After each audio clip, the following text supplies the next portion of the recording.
Shalom kekasih-kekasih Tuhan, selamat pagi. Saudaraku sekalian, di dalam kitab Mazmur pasal yang ke-42, ayat 1 sampai dengan ayat yang kedua, pemazmur mengungkapkan kerinduan dan kecanduan jiwanya kepada Tuhan. Pemazmur berkata, "Seperti rusa yang merindukan sungai yang berair, demikianlah jiwaku merindukan Engkau ya Allah. Jiwaku haus kepada Allah yang hidup. Bilakah aku boleh datang melihat Allah?" Kekasih-kekasih Tuhan, ungkapan pemazmur ini memberi indikasi yang sangat kuat bahwa sebelumnya ia sudah terbiasa merasakan kehadiran Tuhan atas hidupnya.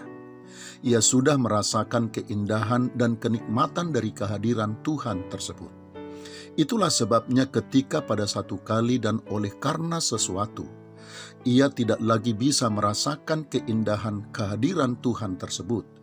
Ia menjadi gundah gulana dan jiwanya tertekan di dalam dirinya.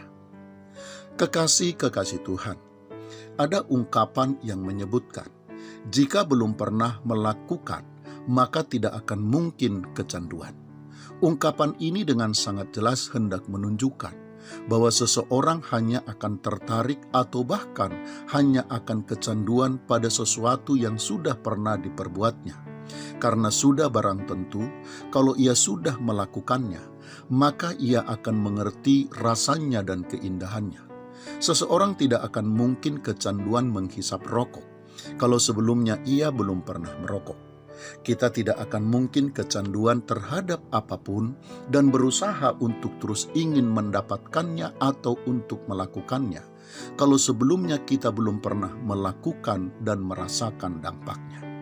Secara rohani kekasih-kekasih Tuhan, hal itu juga hendak menegaskan bahwa jika kita belum pernah melakukan tindakan kasih, maka kita tidak akan mungkin terdorong atau kecanduan untuk mengasihi.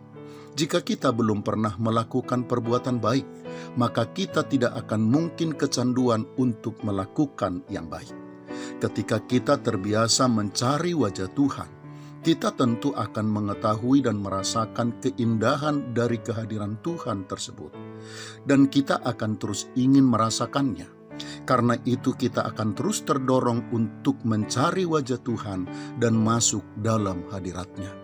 Dan karena itu pula, saat kita tidak bisa lagi merasakan kehadiran Tuhan, hal itu akan menjadi kehilangan terbesar di dalam hidup kita. Kekasih-kekasih Tuhan, kerinduan untuk mengasihi Tuhan dan dorongan untuk berbuat baik kepada setiap orang hanya akan lahir dan tumbuh kembang di dalam diri kita kalau kita memulai untuk melakukannya.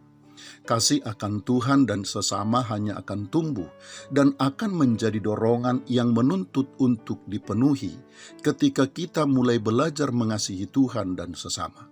Demikian juga dengan dorongan untuk hidup benar, hanya akan tumbuh dan menjadi keinginan yang memaksa untuk kita wujudkan ketika kita sudah memulai hidup benar dan sudah merasakan keindahan atau kenikmatan dari hidup benar itu. Dengan demikian kekasih-kekasih Tuhan, betapa perlu kita memulai hidup benar jika kita rindu untuk selalu hidup benar. Dorongan atau kecanduan untuk hidup benar di hadapan Tuhan hanya akan lahir dan tumbuh jika kita sudah memulainya. Selamat pagi, Tuhan Yesus memberkati. Shalom.